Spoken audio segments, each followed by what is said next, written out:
Hello बच्चों, आइए इस प्रश्न को देखते हैं।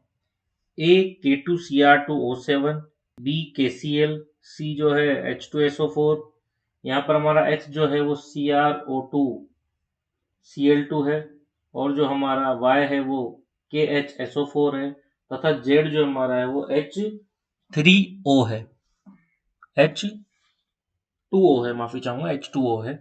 तो उपरोक्त अभिक्रिया जो है संतुलित होगी जब, तो उपरोक्त अभिक्रिया कब संतुलित होगी? जब a b c x y z के मान इनमें से कोई एक हो।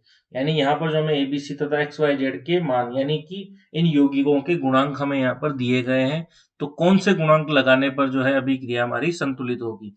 तो हम अभिक्रिया को लिखेंगे तथा सभी गुणांकों को एक एक करके लगाकर चेक करेंगे। तो जहां हमारी अभिक्रिया संतुलित होगी वही विकल्प हमारा क्या हो जाएगा? सही विकल्प हो जाएगा। तो यदि हम उत्तर में हमारे मुख्य अवधारणा देखें तो मुख्य अवधारणा हमसे क्या कहती है?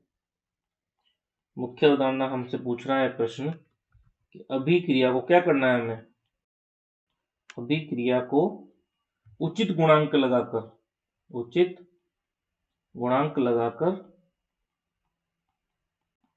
संतुलित करना है। उचित गुणांक लगाकर क्या करेंगे? संतुलित करना। यही हमसे ये प्रश्न पूछ रहा है। तो हम सभी अभिक्रियाओं को एक एक करके लिखेंगे और उनके गुणांकों के अनुसार उसको चेक करके देखेंगे कि क्या ये संतुलित हो रही है या नहीं हो रही है। तो सबसे पहले हम एक एक विकल्प को लेंगे। जो हमारा ए विकल्प है उसमें ए का मान 2, बी का 4, सी का 6, एक्स का मान 2, वाई का मान 6 और जेड का मान हमारे पास 3 दिया गया है। अब हम इसको अभिक्रिया में लिखेंगे तथा चेक करके देखेंगे कि क्या हमारा यह विकल्प सही है या यह विकल्प हमारा गलत होगा। तो यहाँ पर देखिए K2Cr2O7 plus KCl plus H2SO4 तीर CrO2 Cl2 plus KHSO4 plus हमारा H2O। अब यहाँ पर जो हमारा A B C X Y Z दिया गया है, अब हम एक एक करके उनके मान यहाँ पर भरते हैं। तो ऑप्शन ए में यहाँ पर A की जगह 2 दिया है, B की जगह 4 दिया है, C की जगह 6 दिया है, X की जगह 2 दिया है, Y की जगह 6 दिया है और Z की जगह 3 दिया है। अब हम इसको चेक करेंगे। तो यहाँ पर सबसे पहले हम पोटेशियम से शुरुआत करते हैं। तो पोटेशियम में K2, 2 को 2 से गुणा किया, पोटेशियम कितना हो गया? 4। 4 पोटेशियम तो यहाँ पर हो गए, 4 ही पोटेशियम यहाँ हो गए। तो हमारा जो LHS है उसमें हमारे पास कितने पोटेशियम हो गए? हमारे पास 8 पोटेशियम यहाँ पर हो गए। तो हम हमारे RHS में देखेंगे तो यहाँ पर पोटेशियम की गुणा किससे हो रही है? 6 से। तो यहाँ पर कितने पोटेशियम हो गए? 6 पोटेशियम हो गए। तो ये तो बराबर हुआ ही नहीं। यदि हम एक और बात देखें, Cr को देखें, तो Cr में यहाँ पर हमारे पास जो क्रोमियम है वो 2 से गुणा होकर 4 हो रहा है। तो 4 क्रोमियम यहाँ पर है। इस अभिक्रिया में हमारे पास क्रोमियम की संख्या कितनी होगी? 2 ही होगी। तो ये LHS और RHS क्या बराबर है क्या? तो LHS और RHS हमारे पास बराबर नहीं है। तो हमारा जो विकल्प ए होगा वो क्या हो जाएगा? गलत हो जाएगा। इसी प्रकार हम हमारे बाकी के तीनों विकल्पों को भी एक एक करके चेक करेंगे। तो सब हमारा ये पहला विकल्प हो गया। अब हम हमारे दूसरे विकल्प पर चर्चा करते हैं। जो हमारा विकल्प बी है, बी विकल्प में हमसे पूछा गया है, ये पहले हम लिख देते हैं फिर इनके मान हम फिल कर देंगे। A b c x y और जेड। ठीक है। ए का मान हमें यहाँ पर दिया गया है 4 2 6 6 2 3, 4 2 6 6 2 3। तो ये मान हमें दिए गए 4 2 6 6 2 3। अब इन मानों को हम हमारी समीकरण में रखेंगे। तो हमारी समीकरण जो है हमें कुछ इस प्रकार से दी गई थी। K2 Cr2O7 दिया गया था। फिर उसमें हमें यहाँ पर दिया गया था हमारा KCl दिया गया था, तथा हमारा दिया गया था H2SO4 दिया गया था, तथा दूसरी तरफ हमारे पास CrO2 Cl2 दिया गया था, तथा KHSO4 दिया गया था, तथा H2O दिया गया था। अब यदि यहाँ पर हम हमारी समीकरण में जो बी विकल्प में मान दिए गए हैं वो अगर यहाँ पर फिल करते हैं तो यहाँ पर 4, यहाँ 2, यहाँ 6, यहाँ 6, यहाँ 2, यहाँ 3 होंगे। अब यहाँ पर हम अगर हमारे पोटेशियम का जो है गुणांक देखें तो 4 दूनी 8, तो यहाँ होगा 2, यहाँ तो 10 होने चाहिए। उधर यदि हम देखें तो हमारे पास पोटेशियम का गुणांक कितना है, केवल 2 है, तो उधर तो 2 ही पोटेशियम, इधर हमारे पास कितने पोटेशियम हो गए, 10 पोटेशियम हो गए। तो ये यहाँ पर ये संतुलित नहीं है। जब पोटेशियम संतुलित नहीं है तो हम आगे का चेक नहीं करेंगे, क्योंकि सभी जो यौगिक हैं तत्व हैं वो हमारे उधर संतुलित होने चाहिए, तभी समीकरण क्या कहलाती है, संतुलित कहलाती है। तो यहाँ पर भी LHS बराबर नहीं है RHS के, तो हमारा जो विकल्प 2 है वो भी हमारा विकल्प क्या हो गया, गलत हो गया। अब हम हमारे विकल्प 3 की बात करेंगे। हमारा विकल्प जो 3 है, विकल्प 3 या सी जो हमें दिया गया है, वह दिया गया हमें ABCXYZ। ठीक है, तो इसके मान हम उधर से भर लेते हैं। 6 4 2, 6 4 2, 4 2 और 6 3 2, 6 3 2।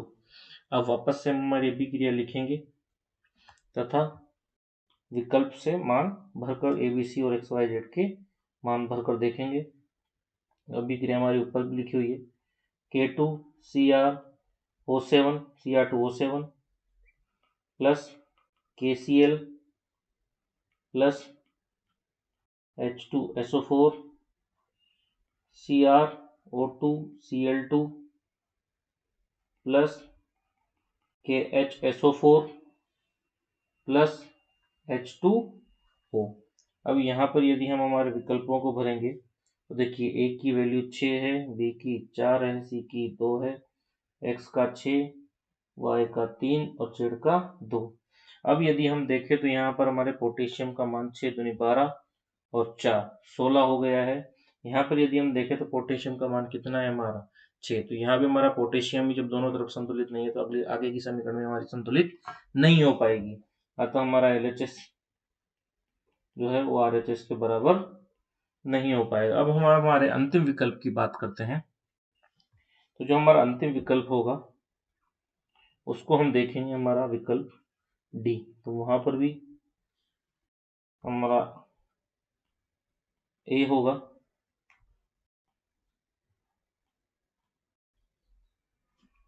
A होगा, B, C, X, Y तथा Z। अब हम यहाँ से हमारे प्रश्न में से मान भरेंगे तो 1 4 6, 1 4 6 और पीछे है 2 6 3, 2 6 3।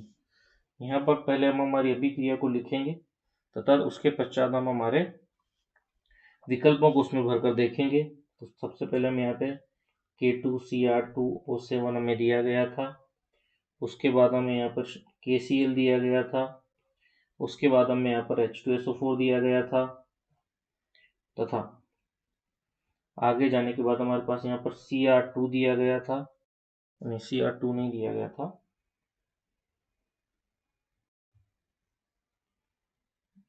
यहाँ पर हमें दिया गया था CrO2Cl2 दिया गया था। अगला हमें KHSO4 दिया गया था तथा अगला हमें H2O दिया गया था। अब यहाँ हम एक एक करके हमारे मानों को भरेंगे। तो 1 4 6 2 6 और 3। तो यदि अब हम यहाँ पर संतुलित अवस्था चेक करें तो यहाँ पर हमारे पास पोटेशियम 2 है, यहाँ 4 है, तो टोटल पोटेशियम कितने हैं यहाँ पर, इस बगल में हमारे पास टोटल पोटेशियम 6 होने चाहिए। तो उस बगल में यदि हम देखें तो हमारे पास उधर भी पोटेशियम 6 ही है। यदि हम बात करें हमारे अगले तत्व की, क्रोमियम की यदि हम बात करें तो ये क्रोमियम 2 को 1 से गुणा करा 2, और इधर नहीं है तो यहाँ पर क्रोमियम होना चाहिए हमारे पास 2। तो इस LHS RHS में बात करें यदि हम, तो ये क्रोमियम हमारे पास 2 ही है। अगली यदि हम बात करें ऑक्सीजन की, यदि हम बात करें ऑक्सीजन की तो ऑक्सीजन हमारे पास कितनी है यहाँ पर, 7 तो यहाँ पर है, और 6 4 24, तो 7 + 24 हो गया हमारे पास 31 ऑक्सीजन।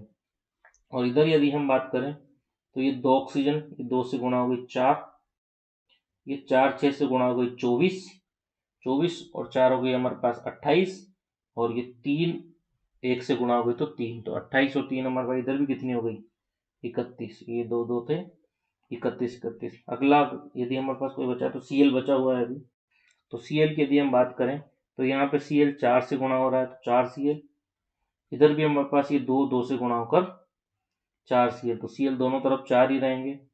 यदि हम बात करें हमारे पास अगला जो तत्व आ रहा है वो है सल्फर, तो सल्फर की यदि हम बात करें तो ये सल्फर यहाँ 6 से गुणा हो रहा है और कोई इस जगह सल्फर नहीं है। उसी प्रकार इस वाले RHS वाले साइड में भी ये 6 और ये हमारा सल्फर गुणा हो रहा है तो यहाँ भी 6, तो ये भी दोनों तरफ 6 हैं, यानी पोटेशियम भी दोनों तरफ 6 है, क्रोमियम भी दोनों तरफ 2 हैं, ऑक्सीजन दोनों तरफ 31 हैं, Cl जो है हमारे दोनों तरफ 4 4 हैं, सल्फर हमारे दोनों तरफ 6 6 हैं। अभी हमारा ऑक्सीजन भी हाइड्रोजन भी हमारा जो है बाकी बचा हुआ है।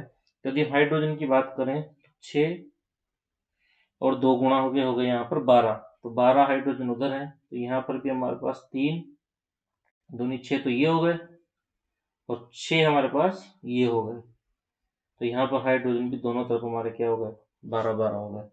तो सभी तत्व दोनों तरफ क्या है, RHS और LHS में समान, तो LHS यहाँ पर RHS के बराबर होगा। तो ये कौन से विकल्प में हमारे पास हुआ, विकल्प डी में। तो जो हमारा विकल्प डी जो होगा वो हमारा सही होगा, बाकी हमारे अन्य तीनों विकल्प क्या होंगे, गलत होंगे। आशा करता हूँ ये प्रश्न आपको आसानी से समझ में आ गया होगा। धन्यवाद।